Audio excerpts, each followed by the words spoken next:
ਸਤਨਾਮ ਵਾਹਿਗੁਰੂ ਸਾਹਿਬ JIO. ਬਾਣੀ ਗੁਰੂ ਗੁਰੂ ਹੈ ਬਾਣੀ, ਵਿੱਚ ਬਾਣੀ ਅੰਮ੍ਰਿਤ ਸਾਰੇ। ਗੁਰਬਾਣੀ ਕਹੈ ਸੇਵਕ ਜਨ ਮਾਨੈ, ਪ੍ਰਤੱਖ ਗੁਰੂ ਨਿਸਤਾਰੇ। ਗਿਆਨ ਧਿਆਨ ਕਿਛ ਕਰਮ ਨ ਜਾਣਾ, ਸਾਰ ਨ ਜਾਣਾ ਤੇਰੀ।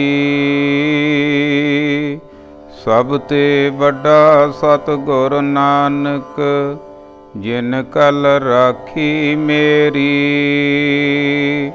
ਡੰਡੌਤ ਬੰਧਨ ਅਨਕ ਬਾਰ, ਸਰਬ ਕਲਾ ਸਮਰੱਥ। ਡੋਲਨ ਤੇ ਰਾਖੋ ਪ੍ਰਭੂ, ਨਾਨਕ ਦੇ ਕਰ ਹੱਥ। ਡੋਲਨ ਤੇ ਰਾਖੋ ਪ੍ਰਭੂ, ਨਾਨਕ ਦੇ ਕਰ ਹੱਥ।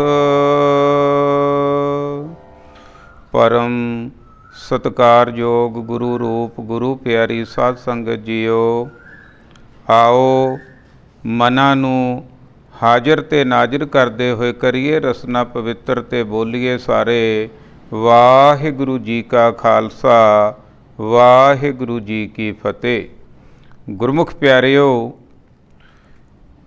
ਕੁਝ ਸਮਾਂ ਪਹਿਲਾਂ ਅਸੀਂ ਗੁਰਮਤਿ ਵਿਦਿਆਲਾ ਪਿੰਡ ਅਖਾੜਾ GB ਅਖਾੜਾ ਇਹ ਚੈਨਲ ਸ਼ੁਰੂ ਕੀਤਾ ਸੀ। ਸੋਚਿਆ ਸੀ ਬਈ ਗੁਰਬਾਣੀ ਦੀਆਂ ਵਿਚਾਰਾਂ ਇਸ ਚੈਨਲ ਦੇ ਰਾਹੀਂ ਕਰਿਆ ਕਰਾਂਗੇ।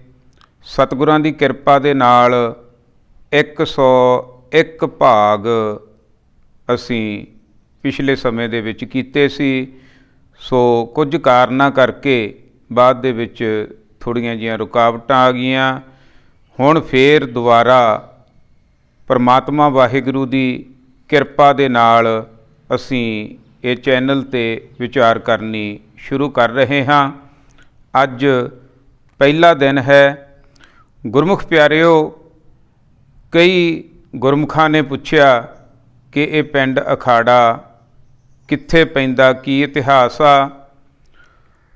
ਪਿੰਡ ਅਖਾੜੇ ਦੀ ਗੱਲ ਕਰਨ ਤੋਂ ਪਹਿਲਾਂ ਜੇ ਆਪਾਂ ਸੋਚੀਏ ਗੁਰਮੁਖ ਪਿਆਰਿਓ, ਤਾਂ ਉਹ ਪ੍ਰਮਾਤਮਾ ਅਕਾਲ ਪੁਰਖ ਵਾਹਿਗੁਰੂ ਜੋ ਖੰਡਾਂ ਬ੍ਰਹਿਮੰਡਾਂ ਦੇ ਮਾਲਕ ਹਨ, ਉਹ ਪ੍ਰਮਾਤਮਾ ਨੇ ਸਾਨੂੰ ਐਡੇ ਸੰਸਾਰ ਦੇ ਵਿੱਚੋਂ ਐਡੀ ਧਰਤੀ ਦੇ ਉੱਪਰ ਜਿਸ ਜਗ੍ਹਾ ਦੇ ਉੱਪਰ ਜਨਮ ਦਿੱਤਾ ਹੁੰਦਾ, ਉਹ ਸਾਡੀ ਨਗਰ ਬਣ ਜਾਂਦਾ, ਪਿੰਡ ਬਣ ਜਾਂਦਾ, ਜਾਂ ਆਪਾਂ ਕਹਿ ਲਈਏ ਜਨਮ ਭੂਮੀ ਬਣ ਜਾਂਦੀ ਹੈ।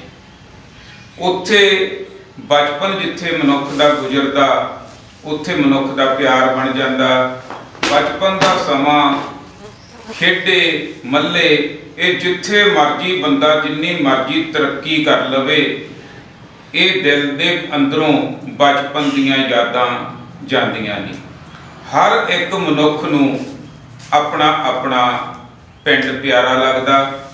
ਸੋ ਮੈਨੂੰ ਵੀ ਆਪਣਾ ਪਿੰਡ ਅਖਾੜਾ ਬਹੁਤ ਪਿਆਰਾ ਲੱਗਦਾ। ਇਸ ਪਿੰਡ ਦੀ ਜੇ ਮੈਂ ਗੱਲ ਕਰਾਂ ਗੁਰਮੁਖ ਪਿਆਰਿਓ, ਤਾਂ ਸਿੰਘ ਸਾਹਿਬ ਗਿਆਨੀ ਕਿਰਪਾਲ ਸਿੰਘ ਜੀ ਨੇ ਗੁਰਮੁਖ ਦਰਸ਼ਨ ਦੇ ਵਿੱਚ ਇਸ ਨਗਰ ਪਿੰਡ ਅਖਾੜੇ ਦੇ ਬਾਰੇ ਲਿਖਿਆ ਕਿ ਮਹਾਭਾਰਤ ਵਿੱਚ ਲਿਖਿਆ ਹੈ ਕਿ ਤਿਹਾੜਾ ਸ਼ਹਿਰ ਵਿਰਾਟ ਰਾਜੇ ਦੀ ਰਾਜਧਾਨੀ ਸੀ। ਪੰਜੇ ਪਾਂਡੋ 13ਵੇਂ ਸਾਲ ਗੁਪਤ ਰੂਪ ਵਿੱਚ ਇਸ ਅਖਾੜੇ ਪਿੰਡ ਵਾਲੀ ਥਾਂ ਤੇ ਰਹੇ। ਉਦੋਂ ਇਹ ਬੜਾ ਭਾਰੀ ਜੰਗਲ ਸੀ। ਭੀਮ ਸੈਨ ਤੇ ਅਰਜਨ ਆਦਿ ਪੰਜੇ ਭਰਾ ਇੱਥੇ ਕੁਸ਼ਤੀਆਂ ਤੇ ਦੰਗਲ ਕਰਿਆ ਕਰਦੇ ਸਨ। ਖਾਸ ਕਰਕੇ ਉਹਨਾਂ ਦੀ ਕਸਰਤ ਦੀ ਥਾਂ ਹੋਣ ਕਰਕੇ ਇਸ ਜਗ੍ਹਾ ਦਾ ਨਾਮ ਪਿੰਡ ਅਖਾੜਾ ਪੈ ਗਿਆ। ਇਹ ਇਲਾਕਾ ਉਸ ਸਮੇਂ ਵਿਰਾਟ ਰਾਜੇ ਦੇ ਰਾਜ ਵਿੱਚ ਸੀ। ਇਸ ਦਾ ਪ੍ਰਤੱਖ ਸਬੂਤ ਇਹ ਹੈ ਕਿ ਹੁਣ ਵੀ ਪਿੰਡ ਦੇ ਇਰਦ ਗਿਰਦ ਪਏ ਪੁਰਾਣੇ ਥੇਹਾਂ ਵਿੱਚੋਂ ਵਿਰਾਟ ਰਾਜੇ ਦੇ ਸਮੇਂ ਦੇ ਸਿੱਕੇ ਮਿਲਦੇ ਹਨ। ਇਹ ਆਪਾਂ ਸਾਰੇ ਜਾਣਦੇ ਹਾਂ। ਹੁਣ ਉਹ ਥੇ ਚੱਕੇ ਗਏ ਆ ਜਿਹੜੇ ਆਪਣੇ, ਜਿਹਨੂੰ ਹੁਣ ਵੱਜਦੀ ਤਾਂ ਜਗ੍ਹਾ ਉਹ ਵੀ ਹੁਣ ਵੀ ਥੇ ਵਾਲੀ ਹੋਈ ਆ। ਸੋ ਉੱਥੋਂ ਵਿਰਾਟ ਰਾਜੇ ਦੀ ਰਾਜਧਾਨੀ ਦੇ ਸਿੱਕੇ ਮਿਲੇ। ਇਹ ਸਬੂਤ ਆ। ਵਿਰਾਟ ਜਿਹੜਾ ਸੀ ਰਾਜਾ, ਉਹਦੀ ਰਾਜਧਾਨੀ ਸੀ ਤਿਹਾੜੇ। ਸੋ ਇਹ ਪਿੰਡ ਬਹੁਤ ਪੁਰਾਤਨ ਆ। ਇਸ ਪਿੰਡ ਦੇ ਵਿੱਚ ਜਿਹੜੇ ਘੋਲ ਹੁੰਦੇ ਆ, ਘੋਲ ਵੀ ਬਹੁਤ ਪੁਰਾਤਨ ਇਤਿਹਾਸ ਆ। ਜਿਵੇਂ ਕਿਸੇ ਜਗ੍ਹਾ ਤੇ ਗਾਉਣ ਵਾਲੇ ਆਪਣੀਆਂ ਸੁੱਖਾਂ ਪੂਰੀਆਂ ਕਰਨ ਜਾਂਦੇ ਆ, ਕਿਸੇ ਜਗ੍ਹਾ ਤੇ ਕਿਸੇ ਤਰ੍ਹਾਂ ਦਾ ਮੇਲਾ ਲੱਗਦਾ। ਸਾਡੇ ਪਿੰਡ ਅਖਾੜੇ ਦੇ ਵਿੱਚ ਮੇਲਾ ਲੱਗਦਾ ਤੇ ਮੇਲੇ ਦੇ ਉੱਪਰ ਘੋਲ ਹੁੰਦੇ ਆ ਤੇ ਜਿਹੜੇ ਪਹਿਲਵਾਨ ਆ ਉਹ ਨਤਮਸਤਕ ਹੋਣ ਆਉਂਦੇ ਆ, ਕਿਉਂਕਿ ਉਹਨਾਂ ਦੇ ਗੁਰੂ ਜੀ ਭੀਮ ਜੀ ਜਿਹੜੇ ਸਭ ਤੋਂ ਵੱਡੇ ਪੁਰਾਤਨ ਪਹਿਲਵਾਨ ਸੀ, ਉਹਨਾਂ ਦਾ ਅਖਾੜਾ ਇਹ ਪੱਟਿਆ ਹੋਇਆ ਸੀ। ਇਸ ਪਿੰਡ ਅਖਾੜੇ ਦੀ ਮਿੱਟੀ ਨੂੰ ਨਤਮਸਤਕ ਹੋਣ ਬਹੁਤ ਦੂਰੋਂ ਪਹਿਲਵਾਨ ਆਉਂਦੇ ਆ। ਚੇਤ ਚੌਦੇ ਦਾ ਮੇਲਾ ਲੱਗਦਾ। ਸੋ ਇਹ ਘੋਲ ਆ ਜਿਹੜਾ ਅਗਲਾ ਪੁਰਾਣੇ ਸਮਿਆਂ ਦੇ ਵਿੱਚ ਕਿਹਾ ਜਾਂਦਾ ਸੀ, ਜਦੋਂ ਕੋਈ ਮੁੰਡਾ ਤਾਕਤ ਵਾਲਾ ਹੋਣਾ, ਜਵਾਨ ਹੋ ਜਾਣਾ, ਤਾਂ ਕਹਿਣਾ ਕੋਈ ਨਾ, ਖਾਲਾ ਖੁਰਾਕ ਤੈਨੂੰ ਖਾੜੇ ਵਾਲੇ ਮੇਲੇ ਤੇ ਘੁਲਾਵਾਂਗੇ। ਸੋ ਇਸ ਕਰਕੇ ਇਹ ਪੁਰਾਤਨ ਮਰਜ਼ਾਦਾ ਸਾਡੀ ਘੋਲਾਂ ਦੀ ਹੈ, ਇਹਨੂੰ ਸਾਂਭ ਕੇ ਰੱਖਣਾ ਚਾਹੀਦਾ। ਇਹ ਪਿੰਡ ਦਾ ਇਤਿਹਾਸ ਇਸ ਜਿਹੜਾ ਹੈ ਦੁਆਪਰ ਦੇ ਵਿੱਚ ਜਾ ਮਿਲਦਾ ਹੈ। ਦੂਜਾ ਜਿਹੜਾ ਪਾਖਾ ਇਤਿਹਾਸ ਦਾ ਸਾਡੇ ਨਗਰ ਪਿੰਡ ਅਖਾੜੇ ਦਾ, ਜਦੋਂ ਸ੍ਰੀ ਗੁਰੂ ਗੋਬਿੰਦ ਸਿੰਘ ਸਾਹਿਬ ਜੀ ਸੱਚੇ ਪਾਤਸ਼ਾਹ ਚਮਕੌਰ ਦੀ ਜੰਗ ਤੋਂ ਬਾਅਦ ਰਾਏ ਕੱਲੇ ਕੋਲ ਆ ਕੇ ਰੁਕੇ, ਲੰਮੇ ਜੱਟਪੁਰੇ ਤਕਰੀਬਨ ਇਤਿਹਾਸ ਲਿਖਦਾ 22 ਦਿਨ ਗੁਰੂ ਪਾਤਸ਼ਾਹ ਜੀ ਇੱਥੇ ਰਹੇ ਤੇ ਇੱਥੋਂ ਹੀ ਨੂਰੇ ਮਾਹੀ ਨੂੰ ਭੇਜਿਆ ਛੋਟੇ ਸਾਹਿਬਜ਼ਾਦਿਆਂ ਦੀ ਸ਼ਹੀਦੀ ਦੀ ਖਬਰ ਲੈਣ ਵਾਸਤੇ, ਤੇ ਨੂਰਾ ਮਾਹੀ ਖਬਰ ਲੈ ਕੇ ਇੱਥੇ ਹੀ ਵਾਪਸ ਆਇਆ ਤੇ ਇੱਥੇ ਹੀ ਗੁਰੂ ਪਾਤਸ਼ਾਹ ਨੇ ਤੀਰ ਦੀ ਨੋਕ ਤੇ ਕਾਹੀ ਦੇ ਬੂਟੇ ਦੀ ਜੜ ਪੁੱਟ ਕੇ ਕਿਹਾ ਕਿ ਜ਼ਾਲਮ ਰਾਜ ਦੀ ਅੱਜ ਜੜ ਟੁੱਟੇਗੀ।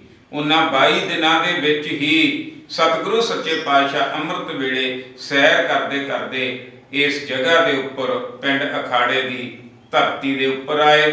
ਇਸ ਧਰਤੀ ਨੂੰ ਪਵਿੱਤਰ ਕੀਤਾ ਤੇ ਇੱਕ ਘਟਨਾ ਵੀ ਘਟੀ, ਜੋ ਸਾਡੇ ਨਗਰ ਦੀ ਮਾਤਾ ਸੇਵੀ, ਜਿਹਦਾ ਨਾਮ ਪਹਿਲਾਂ ਮਾਤਾ ਬੀਰਾ ਸੀ, ਸੇਵਾ ਦੀ ਭਾਵਨਾ ਕਰਕੇ ਮਾਤਾ ਸੇਵੀ ਕਿਹਾ ਜਾਂਦਾ ਸੀ, ਬਾਬੇ ਅਮਰੇ ਜੀ ਨੂੰ ਵਿਆਹੀ ਹੋਈ ਸੀ। ਸਾਡੀ ਪੁਰਾਤਨ ਮਾਤਾ ਸੇਵੀ ਜੀ, ਪੁਰਾਤਨ ਬਾਬਾ ਅਮਰਾ ਜੀ।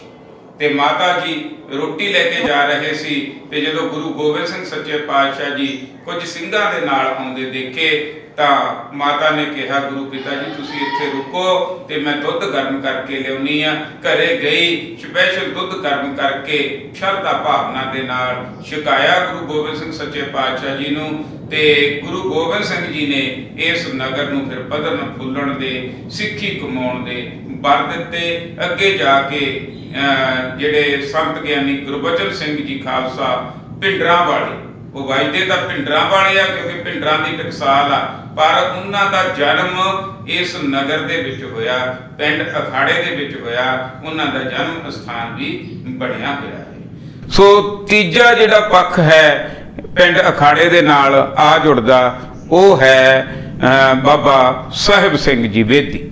ਉਹਨਾਂ ਨੇ ਆ ਕੇ ਫਿਰ ਇਹ ਜਗ੍ਹਾ ਨੂੰ ਪ੍ਰਗਟ ਕੀਤਾ। ਬਹੁਤ ਯੋਧੇ ਸੀ, ਸੂਰਮੇ ਸੀ, ਬਹਾਦਰ ਸੀ ਤੇ ਪਿੰਡ ਨੂੰ ਜਗਾਇਆ, ਪਿੰਡ ਦੇ ਵਿੱਚ ਉਤਸ਼ਾਹ ਭਰਿਆ ਤੇ ਪਿੰਡ ਨੂੰ ਚੜੀ ਆਊ ਤੇ ਲੱਥੀ ਜਾਊ ਦਾ ਇਹ ਵਰ ਵੀ ਪ੍ਰਾਪਤ ਹੋਇਆ ਵੀ ਕੋਈ ਵੀ ਬਾਹਰੋਂ ਇਸ ਪਿੰਡ ਤੇ ਚੜ ਕੇ ਆਵੇਗਾ ਤਾਂ ਇਹ ਲੋਹਾ ਕੇ ਜਾਵੇਗਾ। ਇਹ ਪਿੰਡ ਨੂੰ ਵਰ ਪ੍ਰਾਪਤ ਆ। ਸੋ 3 ਤਰੀਕਿਆਂ ਦੇ ਨਾਲ ਮੇਰੇ ਪਿੰਡ ਦਾ ਇਤਿਹਾਸ ਜਿਹੜਾ ਜਾ ਜੁੜਦਾ, ਪਹਿਲਾ ਦੁਆਪਰ ਦੇ ਨਾਲ, ਦੂਜਾ ਗੁਰੂ ਗੋਬਿੰਦ ਸਿੰਘ ਸੱਚੇ ਪਾਤਸ਼ਾਹ ਜੀ ਦੇ ਨਾਲ ਤੇ ਤੀਜਾ ਬਾਬਾ ਸਾਹਿਬ ਸਿੰਘ ਜੀ ਬੇਦੀ ਦੇ ਨਾਲ। ਸੋ ਆਪਣਾ ਪਿੰਡ ਸਾਰਿਆਂ ਨੂੰ ਚੰਗਾ ਲੱਗਦਾ। ਸੋ ਮੈਨੂੰ ਵੀ ਇਹ ਮੇਰਾ ਨਗਰ ਆ ਜਿਹੜਾ ਇਹ ਚੰਗਾ ਲੱਗਦਾ, ਕਿਉਂਕਿ ਬਚਪਨ ਦੀਆਂ ਯਾਦਾਂ ਇਸ ਮਿੱਟੀ ਦੇ ਵਿੱਚ ਪਲੇ ਆ, ਇਸ ਮਿੱਟੀ ਦੇ ਵਿੱਚ ਖੇਡੇ ਆ। ਜਵਾਨ ਹੋਏ ਆ, ਇਹ ਤਿਉ ਅੰਦਰ ਵਸਿਆ ਪਿਆ, ਅੰਦਰਲੀਆਂ ਤੰਦਾਂ ਜੁੜੀਆਂ ਹੋਈਆਂ, ਹਰ ਇੱਕ ਨੂੰ ਦੀਆਂ ਜੁੜੀਆਂ ਹੁੰਦੀਆਂ ਆਪਣੇ ਆਪਣੇ ਪਿੰਡ ਦੇ ਨਾਲ। ਇਹ ਜਿਹੜੀਆਂ ਕੱਟਣੀਆਂ ਜਾਂ ਇਹ ਭੁੱਲਣੀਆਂ ਬਹੁਤ ਔਖੀਆਂ ਹੋ ਜਾਂਦੀਆਂ, ਖਾਸ ਕਰਕੇ ਜਿਹੜੇ NRI ਵੀਰ ਭੈਣ ਭਰਾ, ਮੇਰੇ ਚਾਚੇ ਤਾਏ, ਮੇਰੇ ਪੁੱਤਰ ਧੀਆਂ ਉਹ ਰਹਿੰਦੇ ਆ। ਤਾਂ ਮੈਂ ਗੱਲਬਾਤ ਵੀ ਕੀਤੀ ਆ, ਉੱਥੇ ਜਾ ਕੇ ਉਹਨਾਂ ਦੇ ਨਾਲ ਵਿਚਾਰ ਵਟਾਂਦਰਾ ਕਰਨ ਦਾ ਮੌਕਾ ਮਿਲਿਆ ਤੇ ਆਪਣੇ ਆਪਣੇ ਪਿੰਡ ਨੂੰ ਸਾਰੇ ਹੀ ਬਹੁਤ ਪਿਆਰ ਕਰਦੇ ਹਨ। ਸੋ ਸਾਡਾ ਫਰਜ਼ ਵੀ ਬਣ ਜਾਂਦਾ ਆਪਣੇ ਆਪਣੇ ਪਿੰਡ ਨੂੰ ਸੁਵਾਰਨਾ, ਆਪਣੇ ਆਪਣੇ ਪਿੰਡ ਦਾ ਭਲਾ ਕਰਨਾ, ਕਿਉਂਕਿ ਇਸ ਮਿੱਟੀ ਦਾ ਸਾਡੇ ਉੱਪਰ ਕਰਜ਼ ਹੁੰਦਾ, ਸਾਡਾ ਉਹ ਅਦਾ ਕਰਨ ਦਾ ਫਰਜ਼ ਹੁੰਦਾ। ਕੋਈ ਕਿਸੇ ਤਰੀਕੇ ਦੇ ਨਾਲ ਅਦਾ ਕਰਦਾ, ਕੋਈ ਕਿਸੇ ਤਰੀਕੇ ਦੇ ਨਾਲ ਅਦਾ ਕਰਦਾ, ਕੋਈ ਪਿੰਡ ਦੀ ਸੇਵਾ ਕਿਸੇ ਤਰੀਕੇ ਦੇ ਨਾਲ ਕਰਦਾ, ਕੋਈ ਕਿਸੇ ਤਰੀਕੇ ਦੇ ਨਾਲ ਕਰਦਾ।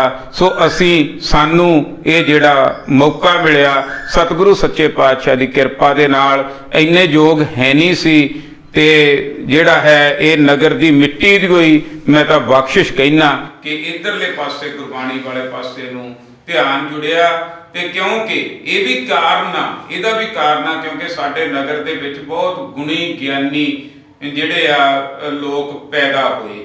ਸਾਡਾ ਪਿੰਡ ਅਖਾੜਾ ਤੇ ਆਪਣਾ ਦੋਦਰ ਇਹ ਵਿਦਿਆ ਦੇ ਵਿੱਚ ਵਿਦਿਆਲੇ ਦੇ ਤੌਰ ਤੇ ਜਾਣਿਆ ਜਾਂਦਾ ਸੀ। ਸਾਡੇ ਨਗਰ ਦੇ ਵਿੱਚ ਬਾਬਾ ਸੁੱਚਾ ਸਿੰਘ ਜੀ ਜਿਹੜੇ ਸਾਰੇ ਪੁਰਾਤਨ ਜਿਹੜੇ ਗੁਰਮੁਖ ਪਿਆਰੇ ਆ, ਬੀਬੀਆਂ ਭੈਣਾਂ ਮੇਰੇ ਨਗਰ ਨਾਲ ਸੰਬੰਧ ਰੱਖਦੀਆਂ, ਭਾਵੇਂ ਕਿਤੇ ਵੀ ਵਿਆਹੀਆਂ ਹੋਈਆਂ, ਉਹਨਾਂ ਨੂੰ ਇਹ ਗੱਲ ਦਾ ਪਤਾ ਕਿ 3 ਪੀੜ੍ਹੀਆਂ ਤੱਕ ਬਾਬਾ ਸੁੱਚਾ ਸਿੰਘ ਜੀ ਨੇ ਸਾਡੇ ਨਗਰ ਦੇ ਬੱਚਿਆਂ ਨੂੰ, ਬੀਬੀਆਂ ਭੈਣਾਂ ਨੂੰ, ਕਿਉਂਕਿ ਉਦੋਂ ਸਕੂਲ ਨਹੀਂ ਹੋਇਆ ਕਰਦੇ ਸੀ, ਗੁਰਦੁਆਰਿਆਂ ਦੇ ਵਿੱਚ ਹੀ ਪੜ੍ਹਾਈ ਹੁੰਦੀ ਸੀ। ਉਹ ਗੱਲ ਸੱਚ ਸੀ ਕਿ ਗੁਰੂਦੁਆਰੇ ਹੋਏ ਸੋਝੀ ਪਾਏ ਸੀ, ਸੋਝੀ ਮਿਲਦੀ ਸੀ, ਗਿਆਨ ਮਿਲਦਾ ਸੀ। ਸੋ ਇਹ ਅਸਥਾਨ ਜੋ ਬਾਬਾ ਸੁੱਚਾ ਸਿੰਘ ਜੀ ਦਾ ਪੁਰਾਣਾ ਅਸਥਾਨ ਆ, ਇਹਦੇ ਉੱਪਰ ਹੁਣ ਵਿਦਿਆਲਾ ਚਲਾਉਣ ਦੀ ਅਸੀਂ ਕੋਸ਼ਿਸ਼ ਕਰ ਰਹੇ ਹਾਂ।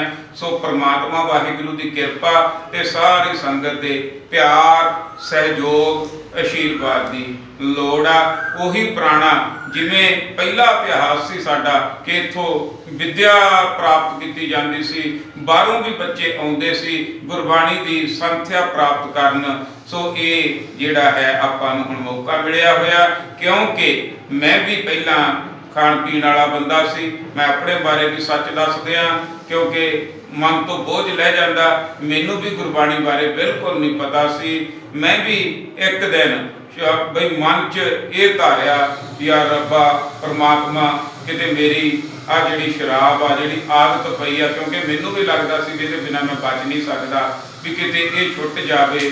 ਕਿ ਇਸ ਤਰ੍ਹਾਂ ਮਨ ਦੇ ਵਿੱਚ ਉਬਾਲ ਬਣਦੇ ਗਏ। ਸਰੋਵਰ ਤੋਂ ਮੱਥਾ ਟੇਕਣ ਗਿਆ, ਮੱਥਾ ਟੇਕਣ ਵਾਪਸ ਇੱਥੋਂ ਦੀ ਲੰਘਣ ਲੱਗਿਆ ਤੇ ਇੱਥੇ ਸਾਡੇ ਬਹੁਤ ਹੀ ਸਤਿਕਾਰਯੋਗ ਮੇਰੇ ਉਸਤਾਦ ਮਾਸਟਰ ਉਦੇ ਸਿੰਘ ਜੀ ਉਹ ਇੱਥੇ ਸੇਵਾ ਕਰ ਰਹੇ ਸੀ ਤੇ ਮੈਂ ਨਾਲ ਹੀ ਲੱਗ ਗਿਆ। ਨਾਲ ਹੀ ਲੱਗ ਕੇ ਚਲੋ ਮੈਨੂੰ ਕਹਿੰਦੇ ਆ ਜਾਇਆ ਕਰ ਇੱਥੇ। ਮੈਨੂੰ ਗੁਰਬਾਣੀ ਵਾਲੇ ਪਾਸੇ ਤਾਂ ਮੇਰਾ ਮਨ ਨਾ ਸੀ ਗਈ, ਸੱਚੀ ਗੱਲ ਆ, ਤੇ ਨਾ ਮੈਨੂੰ ਆਪਣੇ ਆਪ ਤੇ ਯਕੀਨ ਸੀ ਵੀ ਮੈਨੂੰ ਗੁਰਬਾਣੀ ਦੀ ਸਮਝ ਲੱਗ ਜੂ। ਤੇ ਮੈਂ ਬਾਹਰ ਸੇਵਾ ਜਿਹੜੀ ਬਾਹਰਲੀ ਆ ਘਾਹ ਘੂ ਖੋਦਣ ਦੀ ਕਈ ਦਿਨ ਉਹ ਕਰਦਾ ਰਿਹਾ। ਹੌਲੀ ਹੌਲੀ ਇਹ ਮੈਨੂੰ ਕਹਿੰਦੇ ਤੂੰ ਪਾਠ ਕਰਿਆ ਕਰ ਤੇ ਮੈਂ ਨਿਤਨੇਮ ਕਰਨ ਲੱਗ ਗਿਆ। ਨਿਤਨੇਮ ਤੋਂ ਬਾਅਦ ਹੌਲੀ ਹੌਲੀ ਕਹਿੰਦੇ ਤੂੰ ਬਾਣੀ ਸਿੱਖ ਸਕਦਾ, ਵੀ ਬਾਣੀ ਪੜ੍ਹ ਸਕਦਾ। ਜਦੋਂ ਮੈਂ ਦੇਖਿਆ ਸਿਹਾਰੀਆਂ ਪਿਆਰੀਆਂ ਮੇਰਾ ਸਿਰ ਚਕਰਾ ਗਿਆ।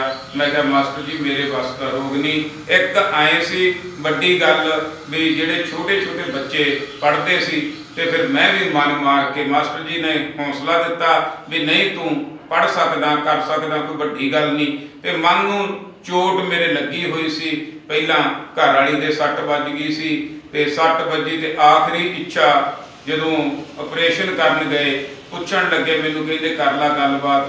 ਜਦੋਂ ਗੱਲਬਾਤ ਕੀਤੀ ਬਈ ਹੁਣ ਤਾਂ ਆਖਰੀ ਸਮਾਂ, ਕੀ ਪਤਾ ਕੀ ਹੋ ਜਾਣਾ। ਮੈਨੂੰ ਲੱਗਦਾ ਸੀ ਵੀ ਇਹ ਕਹੂਗੀ ਤੂੰ ਵਿਆਹ ਨਾ ਕਰਾਈ, ਬੱਚੇ ਰੁੱਲ ਜਾਣਗੇ ਜੇ ਵੋ। ਪਰ ਉਹਨੇ ਉਸ ਟਾਈਮ ਕਿਹਾ ਬੰਦਿਆ ਮੈਂ ਅੰਮ੍ਰਿਤ ਛਕਣਾ ਚਾਹੁੰਦੀ ਸੀ, ਮੈਂ ਵਾਅਦਾ ਕੀਤਾ ਸੀ। ਮੈਂ ਸੰਤ ਜਰਨੈਲ ਸਿੰਘ ਭਿੰਡਰਾਂ ਵਾਲੇ ਨੂੰ ਮਿਲ ਕੇ ਆਈਆਂ ਸੀ ਕੁੜੀਆਂ, ਅਸੀਂ ਜਦੋਂ ਲੋਪੋ ਕਾਲਜ B.Ed ਕਰਦੀਆਂ ਸੀ ਤਾਂ ਉਦੋਂ ਦਾ ਮੇਰਾ ਮਨ ਸੀ ਤੇ ਘਰ ਦੇ ਕਹਿੰਦੇ ਸੀ ਵੀ ਪਤਾ ਨਹੀਂ ਕਿਹੋ ਜਿਹਾ ਗਾਂ ਮਿਲੂਗਾ, ਤੇ ਉਹੀ ਗੱਲ ਹੋਈ। ਮੇਰੇ ਮਨ ਦੀ ਇੱਛਾ ਇਹ ਸੀ। ਉਹ ਸਮਾਂ ਜਾਂ ਮੈਂ ਜਾਣਦਾ ਜਾਂ ਮੇਰਾ ਪ੍ਰਮਾਤਮਾ ਜਾਣਦਾ। ਜਨਰੇਟਰ ਚੱਲਦੇ ਸੀ ਵੱਡੇ ਵੱਡੇ ਹਸਪਤਾਲ ਦੇ ਉੱਪਰ। ਮੈਂ ਧਾਹਾਂ ਮਾਰ ਕੇ ਰੋਇਆ ਕਿ ਸਤਿਗੁਰੂ ਸੱਚੇ ਪਾਤਸ਼ਾਹ ਮੇਰਾ ਇਹ ਸ਼ਰਾਬ ਤੋਂ ਖਹਿੜਾ ਛੁੱਟ ਜਾਵੇ, ਮੇਰਾ ਜੀਵਨ ਵੀ ਇੱਧਰਲੇ ਪਾਸੇ ਲੱਗ ਜਾਵੇ। ਕੋਈ ਸਮਾਂ ਹੀ ਹੁੰਦਾ ਗੁਰਮੁਖ ਪਿਆਰਿਓ ਬਦਲਣ ਦਾ, 1 ਸਕਿੰਟ ਆ। ਵੱਡੇ ਵੱਡੇ ਜਿਹੜੇ ਆਪਾਂ ਕਹਿ ਲਈਏ ਔਗਣਾ ਵਾਲੇ ਬੰਦੇ ਬਦਲਦੇ ਦੇਖੇ ਆ, ਬਦਲੇ ਜਾ ਸਕਦੇ ਆ, ਬਸ ਸਮਾਂ ਆਇਆ ਹੋਵੇ। ਮੇਰਾ ਵੀ ਉਹ ਸਮਾਂ ਆਇਆ ਸੀ। ਉਸ ਸਮੇਂ ਦੇ ਵਿੱਚ ਫਿਰ ਉਸ ਤੋਂ ਬਾਅਦ ਇੱਧਰ ਕਰਦੇ ਕਰਦੇ ਸੇਵਾ ਕਰਨ ਲੱਗੇ। ਸੇਵਾ ਕਰਦੇ ਕਰਦੇ ਗੁਰਬਾਣੀ ਦੀ ਸੰਥਿਆ ਲੈ ਲਈ। ਗੁਰਬਾਣੀ ਦੀ ਸੰਥਿਆ ਤੋਂ ਬਾਅਦ ਫਿਰ 4.5 ਸਾਲ ਤਕਰੀਬਨ ਗੁਰੂ ਦੀ ਕਿਰਪਾ ਦੇ ਨਾਲ ਸਪੀਕਰ ਦੇ ਵਿੱਚ ਸ਼ਬਦ ਵਿਚਾਰ ਕੀਤੀ। 15 ਸਾਲ ਤਕਰੀਬਨ ਹੋ ਗਏ ਆ। ਹੁਣ ਵੀ ਸਿੱਖ ਰਹੇ ਆ। ਮਾਸਟਰ ਜੀ ਦੇ ਨਾਲ ਹੀ ਸੇਵਾਦਾਰ ਦੇ ਤੌਰ ਤੇ ਮੈਂ ਪਿੰਡ ਅਖਾੜੇ ਦੇ ਵਿੱਚ ਕੰਮ ਕਰ ਰਿਹਾ। ਮੈਂ ਆਪਣਾ ਘਰੇ ਖੇਤੀਬਾੜੀ ਮੇਰਾ ਕੀਤਾ ਤੇ ਇੱਥੇ ਸਿਰਫ ਵਿਦਿਆਲਾ, ਇੱਥੇ ਮੈਂ ਨਿਸ਼ਕਾਮ ਸੇਵਾ ਕਰਦਾ ਪਿਛਲੇ 15 ਸਾਲਾਂ ਤੋਂ। ਹਲੇ ਵੀ ਗੁਰਬਾਣੀ ਨੂੰ ਪੜ੍ਹਨ ਸੁਣਨ ਸਮਝਣ ਦੀ ਕੋਸ਼ਿਸ਼ ਕਰੀ ਦੀ ਆ ਤੇ ਬੱਚਿਆਂ ਨੂੰ ਜਿੰਨੇ ਕੁ ਜੋਗੇ ਹੈਗੇ ਆ ਸੰਥਿਆ ਦਿੱਤੀ ਜਾਂਦੀ ਹੈ। 60-70 ਬੱਚੇ ਤਕਰੀਬਨ ਇੱਥੋਂ ਸੰਥਿਆ ਲੈ ਚੁੱਕੇ ਆ। ਮਾਸਟਰ ਜੀ ਤੋਂ ਸੰਥਿਆ ਲੈ ਕੇ ਪੁਰਾਣੇ ਸਾਡੇ ਜਿਹੜੇ ਬੱਚੇ ਆ ਉਹ ਕਈ ਜਗ੍ਹਾ ਤੇ ਨੌਕਰੀਆਂ ਕਰਦੇ ਆ, ਪਾਠੀ ਦੀ ਨੌਕਰੀ ਕਰਦੇ ਆ, ਵਧੀਆ ਆਪਦੇ ਸਿੱਟ ਆ। ਸੋ ਮੇਰੇ ਕਹਿਣ ਦਾ ਮਤਲਬ ਇਹ ਹੈ ਵੀ ਇਹ ਵਿਦਿਆਲਾ ਦੁਬਾਰੇ ਅਸੀਂ ਚਲਾਉਣ ਦੀ ਕੋਸ਼ਿਸ਼ ਕਰਦੇ ਹਾਂ, ਕਿਉਂਕਿ ਗੁਰਬਾਣੀ ਤੋਂ ਬਿਨਾ ਗੁਰਮੁਖ ਪਿਆਰਿਓ ਕੁਛ, ਗੁਰਬਾਣੀ ਤੋਂ ਬਿਨਾ ਨਾ ਸੋਝੀ ਆ, ਨਾ ਅਕਲ ਆਉਂਦੀ ਆ, ਨਾ ਮੱਤ ਆਉਂਦੀ ਆ। ਬੰਦਾ ਦੁਨੀਆਦਾਰੀ ਦੇ ਵਿੱਚ ਖੁੱਭ ਜਾਂਦਾ, ਜਾਂ ਪੈਸੇ ਧੇਲੇ ਦੇ ਵਿੱਚ ਖੁੱਭ ਜਾਂਦਾ, ਜਾਂ ਮਟੀਰੀਅਲ ਵਰਲਡ ਦੇ ਵਿੱਚ ਖੁੱਭ ਜਾਂਦਾ, ਤੇ ਅਖੀਰ ਦੇ ਵਿੱਚ ਜਦੋਂ ਦੁਨੀਆ ਤੋਂ ਮਿਲਦੇ ਬੰਦੇ ਨੂੰ ਹਰੇਕ ਨੂੰ ਧੋਖੇ ਹੀ ਆ। ਚਾਹੇ ਪੁੱਤਾਂ ਧੀਆਂ ਦੇ ਰੂਪ ਦੇ ਵਿੱਚ ਮਿਲ ਜਾਣ, ਚਾਹੇ ਯਾਰੀ ਦੋਸਤੀ ਦੇ ਰੂਪ ਦੇ ਵਿੱਚ ਮਿਲ ਜਾਣ, ਚਾਹੇ ਕਿਸੇ ਮਾਲਕਾਂ ਦੇ ਰੂਪ ਦੇ ਵਿੱਚ ਕਿਤੇ ਕੰਮ ਕਰਦਿਆਂ ਮਿਲ ਜਾਣ, ਦੁਨੀਆ ਤੋਂ ਮਿਲਣਾ ਧੋਖਾ ਹੀ ਆ ਗੁਰਮੁਖ ਪਿਆਰਿਓ। ਸੋ ਇਸ ਕਰਕੇ ਠੀਕ ਆ, ਦੁਨੀਆ ਦੇ ਵਿੱਚ ਰਹਿਣਾ ਵੀ ਆ, ਜਿਉਣਾ ਵੀ ਆ। ਸਾਨੂੰ ਸਮਝਾਇਆ ਗਿਆ ਉਦਮ ਕਰਿੰਦਿਆਂ ਜੀਓ ਤੂੰ, ਕਮਾਉਂਦਿਆਂ ਸੁਖ ਪਹੁੰਚ, ਨਾਲ ਹੈ ਧਿਆਇਂਦਿਆਂ ਤੂੰ ਪ੍ਰਭੂ ਮਿਲ, ਨਾਨਕ ਉਤਰੀ ਚਿੰਤ। ਇਸ ਕਰਕੇ ਕਮਾਈਆਂ ਵੀ ਕਰਨੀਆਂ, ਉਦਮ ਵੀ ਕਰਨਾ, ਬਾਹਰਲੇ ਸਾਧਨ ਵੀ ਪੂਰੇ ਸਾਰਾ ਕੁਝ ਚਾਹੀਦਾ। ਸਾਡੇ ਸਿੱਖਾਂ ਦੇ ਬੱਚੇ ਬਹੁਤ ਵੱਡੇ ਵੱਡੇ ਘਰ-ਬਾਰ ਚਾਹੀਦੇ ਆ, ਬੜੀਆਂ ਅਮੀਰੀਆਂ ਚਾਹੀਦੀਆਂ, ਪਰ ਨਾਲ ਦੀ ਨਾਲ ਬਾਹਰਲੇ ਵਿਕਾਸ ਦੇ ਨਾਲ ਸਾਡਾ ਅੰਦਰਲਾ ਵਿਕਾਸ ਵੀ ਹੋਣਾ ਚਾਹੀਦਾ, ਅੰਦਰੋਂ ਖੇੜਾ ਵੀ ਹੋਣਾ ਚਾਹੀਦਾ, ਅੰਦਰੋਂ ਆਨੰਦ ਵੀ ਆਉਣਾ ਚਾਹੀਦਾ। ਜੇ ਕਿਤੇ ਸਾਰਾ ਕੁਝ ਚਲਿਆ ਵੀ ਜਾਵੇ ਫਿਰ ਵੀ ਡੋਬ ਨਹੀਂ ਪੈਣੇ ਚਾਹੀਦੇ, ਆਤਮ ਹੱਤਿਆ ਤੱਕ ਨਹੀਂ ਪਹੁੰਚਣਾ ਚਾਹੀਦਾ। ਕੋਈ ਗੱਲ ਨਹੀਂ, ਇਹ ਮਾਇਆ ਆਉਂਦੀ ਜਾਂਦੀ ਰਹਿੰਦੀ ਹੈ। ਇਸ ਤਰ੍ਹਾਂ ਹੌਸਲੇ ਰੱਖਣੇ ਚਾਹੀਦੇ ਆ, ਹੌਸਲੇ ਬੁਲੰਦ ਰੱਖਣੇ ਆ ਅਸੀਂ ਗੁਰਮੁਖ ਪਿਆਰਿਓ। ਸੋ ਸਭ ਤੋਂ ਵੱਡੀ ਗੱਲ ਕੀ ਹੈ, ਜਿਹੜੀ ਅੱਜ ਸਵੇਰੇ ਹੀ ਮੇਰੇ ਦਿਮਾਗ 'ਚ ਇੱਕ ਗੱਲ ਆਈ ਪੜ੍ਹਦੇ ਨੇ, ਉਹਦੇ ਵਿੱਚ ਲਿਖਿਆ ਸੀ ਕੋਈ ਗੱਲ ਐਸੀ ਪੰਚ ਕਰ ਜਾਂਦੀ ਹੈ। ਕਹਿੰਦੇ ਬੰਦਾ ਨਾ ਹੋਰਾਂ ਲੋਕਾਂ ਨਾਲ, ਦੁਨੀਆ ਨਾਲ ਤਾਂ ਐਵੇਂ ਝੂਠੀਆਂ ਹੀ ਲੜਾਈਆਂ ਲੜੀ ਜਾਂਦਾ। ਅਸਲ ਤਾਂ ਆਪਦੇ ਆਪ ਨਾਲ ਲੜਨਾ ਚਾਹੀਦਾ, ਆਪਣੇ ਮਨ ਨਾਲ ਲੜਨਾ ਚਾਹੀਦਾ, ਸਮੇਂ ਨਾਲ ਲੜਨਾ ਚਾਹੀਦਾ, ਵਕਤ ਨਾਲ ਲੜਨਾ ਚਾਹੀਦਾ। ਕਿਉਂਕਿ ਕਦੇ ਵਕਤ ਬੰਦੇ ਨੂੰ ਬਦਲ ਦਿੰਦਾ ਤੇ ਕਦੇ ਬੰਦਾ ਵਕਤ ਨੂੰ ਬਦਲ ਲੈਂਦਾ। ਬਸ ਬੰਦਾ ਵਕਤ ਨੂੰ ਬਦਲਣ ਵਾਲਾ ਹੋਵੇ, ਮਨ ਨੀਵਾਂ ਮਤ ਉੱਚੀ ਵਾਲਾ ਹੋਵੇ, ਤੇ ਐਸਾ ਜੀਵਨ ਬਤੀਤ ਕਰਕੇ ਜਾਈਏ ਅਸੀਂ, ਐਸਾ ਪਰਉਪਕਾਰੀ ਜੀਵਨ ਬਤੀਤ ਕਰਕੇ ਜਾਈਏ ਕਿ ਜਾਣ ਤੋਂ ਬਾਅਦ ਵੀ ਲੋਕ ਯਾਦ ਕਰਨ। ਸੋ ਮੇਰਾ ਨਗਰ, ਮੇਰਾ ਪਿੰਡ ਅਖਾੜਾ, ਇਹ ਮੇਰੇ ਵਾਸਤੇ ਬਹੁਤ ਸਤਿਕਾਰਯੋਗ ਆ। 2 ਸਤਰਾਂ ਪਿੰਡਾਂ ਵਿੱਚੋਂ ਪਿੰਡ ਸੁਣੀਦਾ, ਪਿੰਡ ਸੁਣੀਦਾ ਖਾੜਾ ਬਈ। ਭੀਮ ਹੁਣਾ ਨੇ ਜਿੱਥੇ ਪਟਿਆ ਦੁਆਪਰ ਦੇ ਵਿੱਚ ਖਾੜਾ ਬਈ। ਚੜ੍ਹਦੀ ਵਾਲੇ ਪਾਸੇ ਬਣਿਆ ਇਹ ਸਥਾਨ ਪਿਆਰਾ ਏ। 10ਵੇਂ ਗੁਰਾਂ ਨੇ ਕਿਰਪਾ ਕਰਕੇ ਕਰਤਾ ਜਗ ਤੋਂ ਨਿਆਰਾ ਏ। ਬਾਬਾ ਸਾਹਿਬ ਸਿਉ ਨੇ ਕਿਰਪਾ ਕਰਕੇ ਜਗ੍ਹਾ ਉਜਾਗਰ ਕਰ ਦਿੱਤੀ। ਮੁਰਦਾ ਹੋਏ ਲੋਕਾਂ ਦੇ ਅੰਦਰ ਨਵੀਂ ਹੀ ਸ਼ਕਤੀ ਭਰ ਦਿੱਤੀ। ਪਿੰਡ ਖਾੜੇ ਦਾ ਸਭ ਤੋਂ ਪਹਿਲਾਂ ਬਾਬਾ ਅਮਰਾ ਹੋਇਆ ਏ। ਬਾਬੇ ਅਮਰੇ ਦੇ ਪੁੱਤਰ ਮੁਹੱਬਤ ਨਾਂ ਦਾ ਹੋਇਆ ਏ। ਰਾਏ ਕੱਲੇ ਦਾ ਰਾਜ ਸੀ ਉਦੋਂ, ਨਾਲ ਮੁਹੱਬਤ ਯਾਰੀ ਸੀ। ਤਕੜਾ ਸ਼ੇਰ ਜਵਾਨ ਸੀ ਯੋਧਾ, ਜੁੱਸੇ ਦਾ ਵੀ ਭਾਰੀ ਸੀ। 10ਵੇਂ ਗੁਰਾਂ ਨੂੰ ਮਾਂ ਸੇਵੀ ਨੇ ਐਸਾ ਦੁੱਧ ਪਿਆਇਆ। ਮਾਂ ਸੇਵੀ ਦੀ ਕੁਲ ਵਿੱਚੋਂ ਗਿਆਨੀ ਗੁਰਬਚਨ ਸਿਉਂ ਸੀ ਜਾਇਆ। ਮੇਰੇ ਪਿੰਡ ਦੀ ਮਿੱਟੀ ਲੋਕੋ ਬਹੁਤ ਹੀ ਕਰਮਾਂ ਵਾਲੀ ਏ। ਮੇਰੇ ਲਈ ਏ ਪਾਕ ਪਵਿੱਤਰ ਨਾ ਗੱਲ ਭਰਮਾਂ ਵਾਲੀ ਏ। ਹਰ ਬੰਦੇ ਨੂੰ ਆਪੋ ਆਪਣਾ ਹੁੰਦਾ ਪਿੰਡ ਪਿਆਰਾ ਬਈ। ਕਿਸੇ ਸਵਰਗ ਤੋਂ ਘੱਟ ਨੀ ਲੋਕੋ ਮੇਰਾ ਪਿੰਡ ਅਖਾੜਾ ਬਈ। ਨਜ਼ਰ ਲੱਗ ਨਾ ਜਾਵੇ ਇਸ ਨੂੰ ਮਿਰਚਾਂ ਬਾਰ ਝੁੱਲੇ ਵਿੱਚ ਸਾੜਾਂ। ਮੇਰੇ ਦਿਲ ਵਿੱਚ ਪਿੰਡ ਮੇਰਾ ਇਹ ਲੋਕੋ ਪੂਰਾ ਝੂਠ ਨਾ ਮਾਰਾਂ। ਪਿੰਡ ਰਹੇ ਮੇਰਾ ਸਦਾ ਹੀ ਵਸਦਾ, ਖੁਸ਼ ਰਹਿਣ ਮੇਰੇ ਚਾਚੇ ਤਾਏ। ਵਿਦੇਸ਼ਾਂ ਵਿੱਚ ਵੀ ਕਰਨ ਤਰੱਕੀ, ਰੱਬਾ ਪਿੰਡ ਖਾੜੇ ਦੇ ਜਾਏ। ਘਰ ਘਰ ਦੇ ਵਿੱਚ ਵੜ ਜੇ ਬਾਣੀ, ਆਹ ਗੱਲ ਸੁਣਿਓ ਧਿਆਨ ਨਾਲ ਜ਼ਰੂਰੀ ਆ। ਘਰ ਘਰ ਦੇ ਵਿੱਚ ਵੜ ਜੇ ਬਾਣੀ, ਬੱਚੇ ਆਪਣਾ ਆਪ ਸੰਭਾਲਣ। ਭਾਈਚਾਰਾ ਮੁੜ ਆਏ ਦੁਆਰੇ, ਸਾਰੇ ਪਿੰਡ ਦੇ ਮੌਜਾਂ ਮਾਨਣ। ਇਸ ਪਿੰਡ ਦੀ ਮਿੱਟੀ ਨੂੰ ਮੈਂ ਲੱਖ ਵਾਰੀ ਪ੍ਰਣਾਮ ਕਰਾਂ। ਪਿੰਡ ਖਾੜੇ ਵਿੱਚ ਜੰਮਣ ਦਾ ਮੈਂ ਦਿਲ ਦੇ ਅੰਦਰੋਂ ਮਾਣ ਕਰਾਂ। ਇੱਕ ਪਾਸੇ ਸਾਨੂੰ ਰੂਮੀ ਲੱਗਦਾ, ਦੂਜੇ ਪਾਸੇ ਨਹਿਰ ਬਈ। ਨਹਿਰ ਟੱਪ ਕੇ ਆਵੇ ਦੋਸਤੋ ਰੋਸ਼ਨੀਆਂ ਦਾ ਸ਼ਹਿਰ ਬਈ। ਜਗਰਾਵਾਂ ਇੱਕ ਪਾਸੇ ਹੈ ਕੋਠੇ ਪ੍ਰੇਮ ਸਰ, ਦੂਜੇ ਪਾਸੇ ਡੱਲਾ ਬਈ। ਕੌਂਕਿਆਂ ਵਾਲੇ ਪੁਲ ਉੱਤੋਂ ਦੀ ਨਾ ਕੋਈ ਜਾਵੇ ਕੱਲਾ ਬਈ, ਕਿਉਂਕਿ ਉੱਥੇ ਲੁੱਟ ਲੈਂਦੇ ਆ। ਤਹਿਸੀਲ ਪਵੇ ਜਗਰਾਵਾਂ ਸਾਨੂੰ, ਕੌਂਕੇ ਪੈਂਦਾ ਠਾਣਾ ਜੀ। ਠੂਰ ਵਾਲੀ ਸੜਕ ਤੇ ਪਹਿਲਾ ਪਿੰਡ, ਜ਼ਿਲ੍ਹਾ ਪਵੇ ਲੁਧਿਆਣਾ ਜੀ। ਜੱਜਾ ਸੱਸਾ ਬਾਵੇ ਬਿਹਾਰੀ, ਰਾਰਾ ਨਾਮ ਪਿਆਰਾ ਜੀ। ਰੂਮੀ ਰੋਡ ਤੇ ਰਹਿਣ ਬਸੇਰਾ, ਪਿੰਡ ਮੇਰਾ ਏ ਖਾੜਾ ਜੀ। ਜੱਜਾ ਸੱਸਾ ਬਾਵੇ ਬਿਹਾਰੀ, ਰਾਰਾ ਨਾਮ ਪਿਆਰਾ ਜੀ। ਰੂਮੀ ਰੋਡ ਤੇ ਰਹਿਣ ਬਸੇਰਾ, ਪਿੰਡ ਮੇਰਾ ਏ ਖਾੜਾ ਜੀ। ਖੁਸ਼ ਰਹੋ, ਆਬਾਦ ਰਹੋ, ਜ਼ਿੰਦਗੀ ਜਿੰਦਾਬਾਦ।